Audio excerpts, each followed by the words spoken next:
Wake up.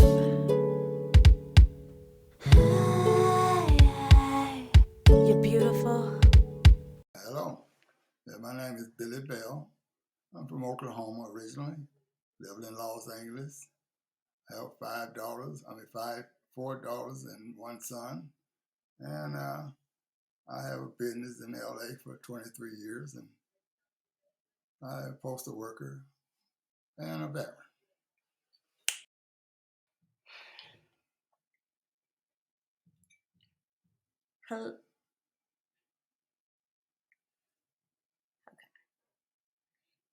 Hello. Welcome to a very special edition of Sisters with Ventures.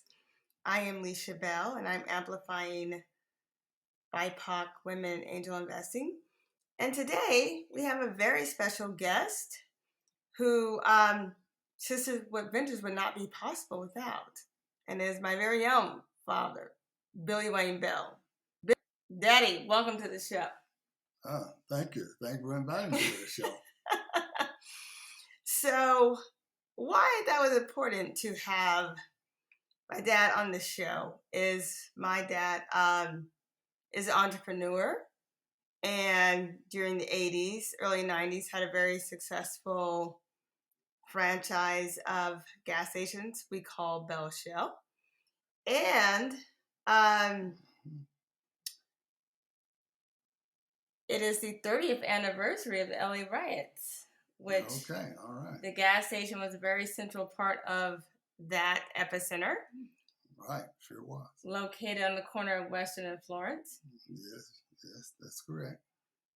So why don't you tell us about how Bell Shell came to be? Well, Bell Shell came to be because we had an uncle that started a service station business back in the day, and his nephews kept it going with franchise with Shell Oil. So that franchise lasted to like 90s, in the late 90s, 96. And but during the time we had a lot of, we had disturbance. Rodney King was killed and were beaten and route and all that stuff. So yeah, we was Shell Station's last black leaders that born in America, of course, that threw it during that time. So tell me what Bell Shell was like. Well, it was a family. It was a family business, cousins and brothers, and so like the nephews of the Uncle Douglas Bell, which started the Bell Shell. So was happy. We was all family, and we enjoyed working with each other. So I recall working at Bell Shell on the weekends. Yes, as a little girl. No Bell could escape not working at Bell Shell, and I think you paid me in cheeseburgers and candy. Well, you gotta have plenty of candy. That's for sure. So I recall, like, mind you, I was like under 10. And I could tell you all the cigarette collections, like Cool 100s. I could tell you all zigzags, condoms. I sold it all. Like, there was. You didn't know quite what you were selling. But I didn't know what I was selling, but I was selling it. Yeah. At a very young age. But I recall the place being a place of community. Right. Right. Everybody knew everybody's name. A lot of my customers, I knew their name. That's correct. And, we had like crackheads and prostitutes, and there was all community. Like, it was a community, yes. Everybody was there. So let's go back 30 years ago. Okay. And to April 1992, when the first videotaping of a LAPD beating of Rodney King surfaced. What do you recall of that moment? Well, I recall just like everyone else in the community, I had seen the video, and I was very disturbed about it, and so was my friends and people in the community. And I could see the angry build up, and so by me having a service station, I was able to discuss issues with different politicians and different people, just in general, customers, and they were very disturbed about that video.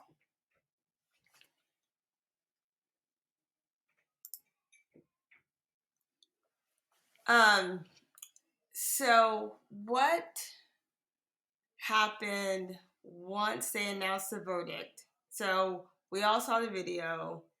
Obviously, this man was beaten horrifically by several LAPD officers, and then we had the trial, and essentially not guilty. And that's when the city erupted. Well, yes, we was at the service stations. My brothers and my cousins, we all that was in the Shell service station business at the time. We had kind of thought that it was going to go negative for the community, and so we kind of prepared for it as much as possible. We stocked our gas supplies and at our service station, and it came in useful to the community because the community had somewhere they could come and buy gas, and that they wasn't really and wasn't angry at the person like me, having the service station open and mostly 24 hours, and they could buy gas. Yeah, they liked that part. Yes. So tell me what happened in the weeks of the riot. What did you see? How did people feel? What was the reaction? Reaction was different between a lot of people. We had people that was angry about the Rodney King, but we also had people who were angry about other incidents that happened in the community, and police and didn't feel that they got justice through the justice system. Mm-hmm. And so it was all building up for maybe a couple of years there. And after the verdict came out, Rodney King, the first verdict, well, young people, in their 30s or whatever, they were very angry, and it basically started out on Normandy, which was about a mile from where my station was, Normandy and Florence. And then it worked their way out and up to my way, but my station began to sell gas a little more than normal, and we had a lot of customers coming in buying gas, very disgusted with the verdict. And so we had maintained gas supply for people that really needed to go to work the next day. But meantime, at nighttime, things kind of got a little quiet. But so when the station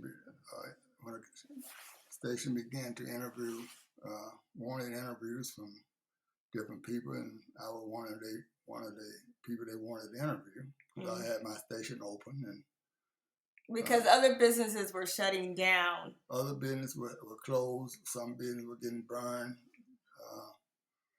and so my business was still standing, and they wanted to interview me about the verdict, and so I gave them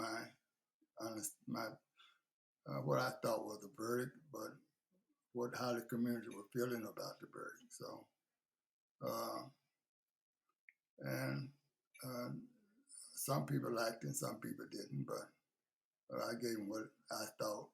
What was that? Well, I let them know that the way I felt first, and the way I was expressing, people had discussed what they felt, was angry.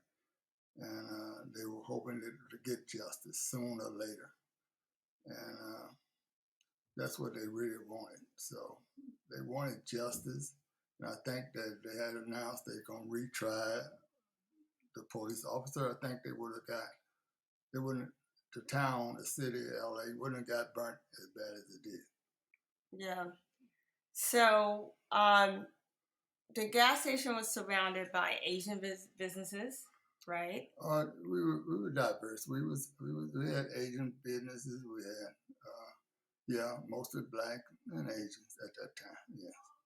Did you notice any different treatment between the black-owned businesses and the Asian-owned businesses?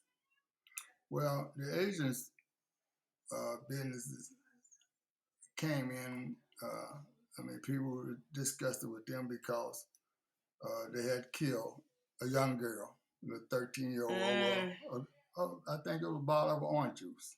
Yes, And I think people hadn't forgot that. So yes. And so I think that one of the people that they hadn't forgot, so that made them a little more angry.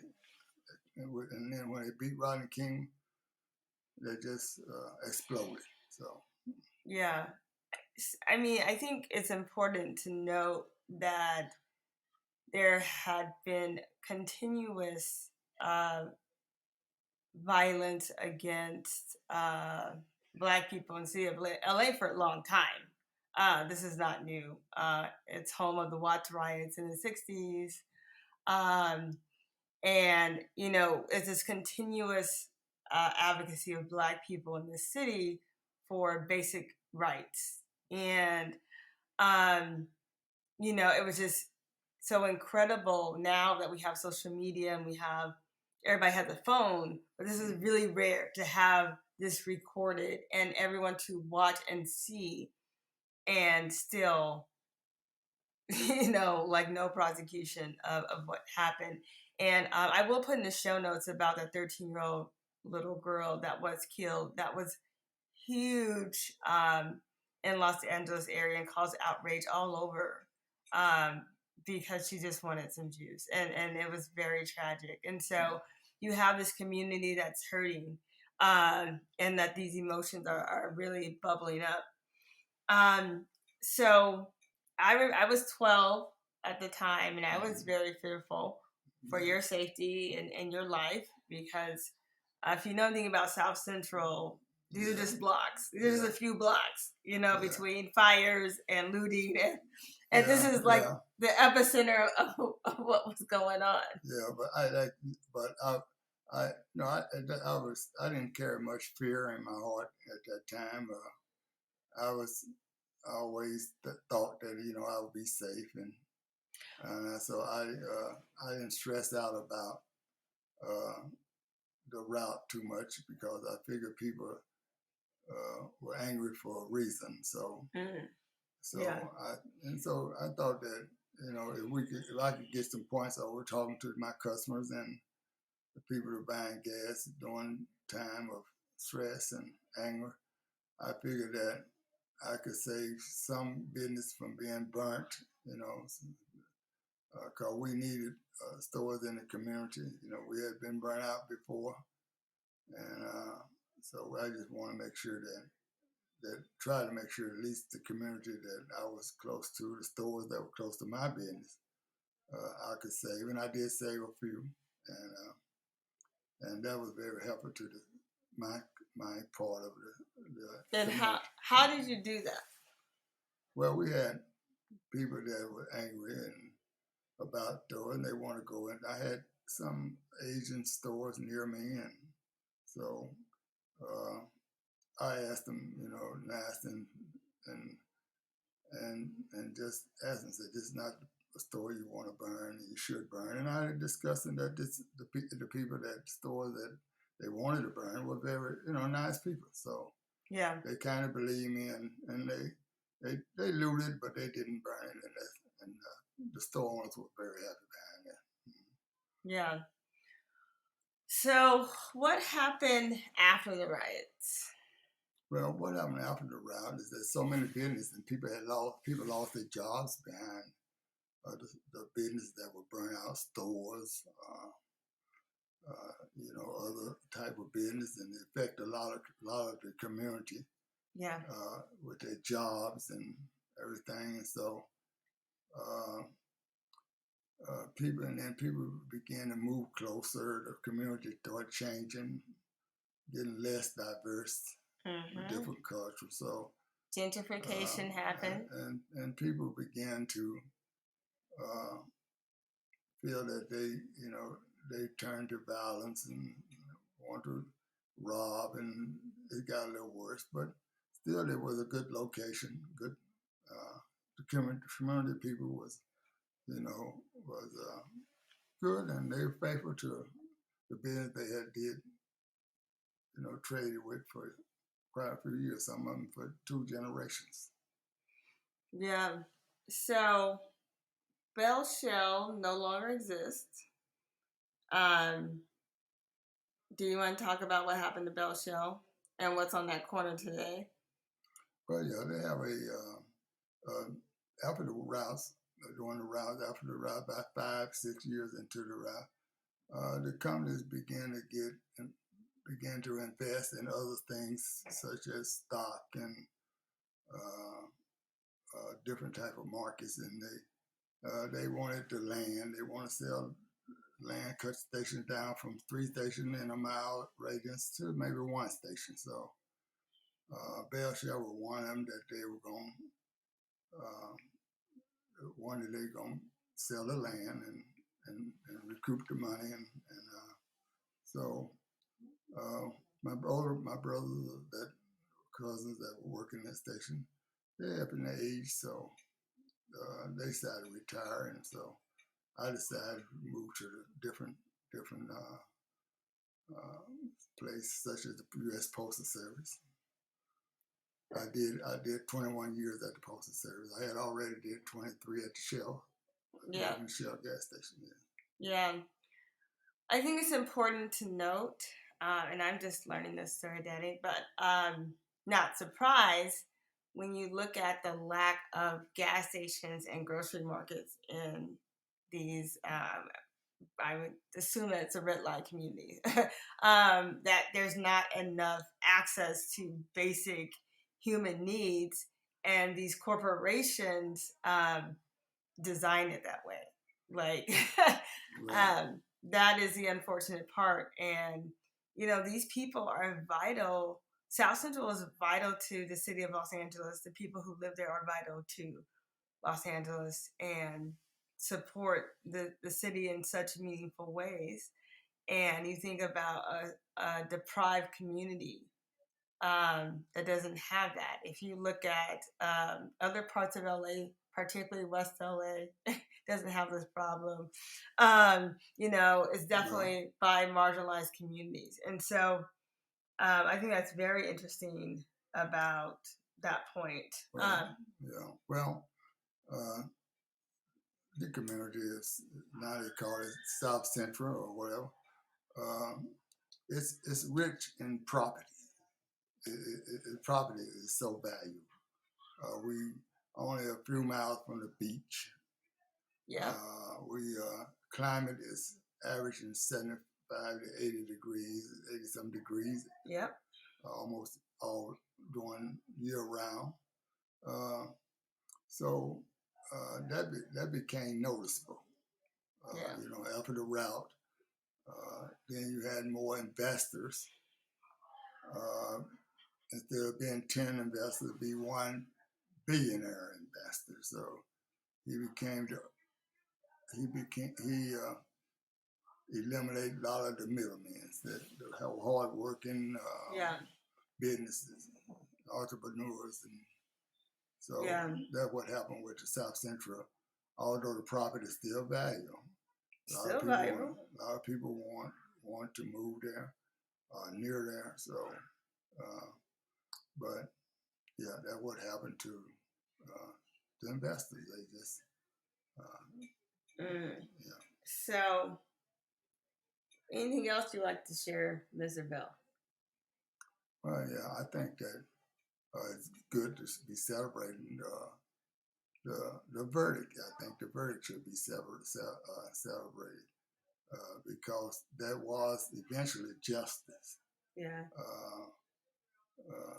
You know, and then and I think we made progress since then.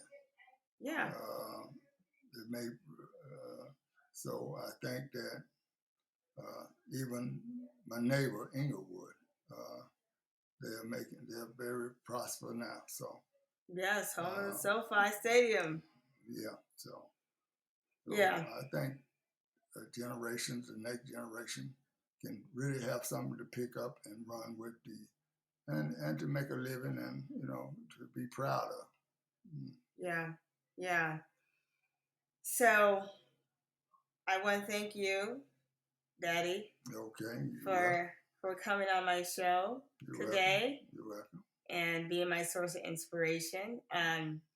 Bell Shell is the reason that I went to study business. Bell Shell, the one that sent you to sent me to USC. Bell Shell sent me to USC. Bell Shell taught me how to count money. Bell Shell taught me about credit card transactions. Oh yeah. How to treat customers. Mm-hmm. I mean, that's why I'm a payments professional. Oh yeah.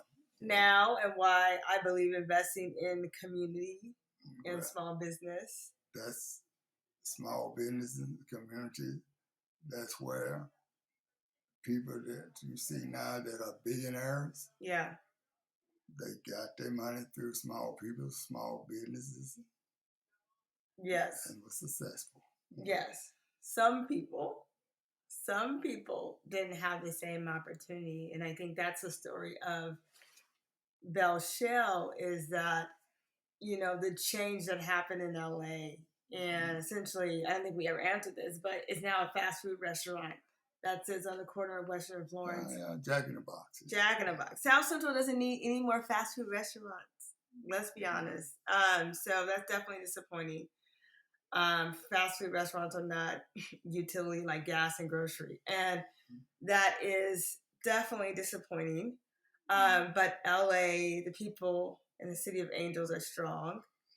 And Billy Bell pivoted to his career at the post office and his family. U.S. Postal Service. I think U.S. Postal Service was preparing me for retirement, and that was the advantage of the U.S. Postal Service. That was but benefits and stuff prepared me for my retirement. But I also did 4 years in the Air Force. And, yes, veterans. Let's hear it for veterans. Yeah, for veterans. I was in the fire department, so yeah, you got to get shout out to the veterans. I love veterans. So that's our show today. It's a very special edition of Sister with Ventures. Obviously, my daddy is not a sister with ventures, but he's a man of ventures, and he's my daddy, an ally of the show. And so I think it's pertinent to talk about, in the aftermath of the LA riots 30 years ago, George Floyd was 2 years ago, that we have social unrest here, and we've made progress, and we need to make more progress in supporting our Black businesses, our entrepreneurs, our people who provide utility to community is very important. My dad is retired. He's done his part. And it's now time for the rest of us to pick up the weight and carry it along. So, Mr. Billy Bell, it's been an honor. Daddy, thank you for joining my show today. I love you very much. I love you too. And remember to communicate. And that's a wrap. Thanks for joining us today. Thank you. Bye. Bye. Wake up.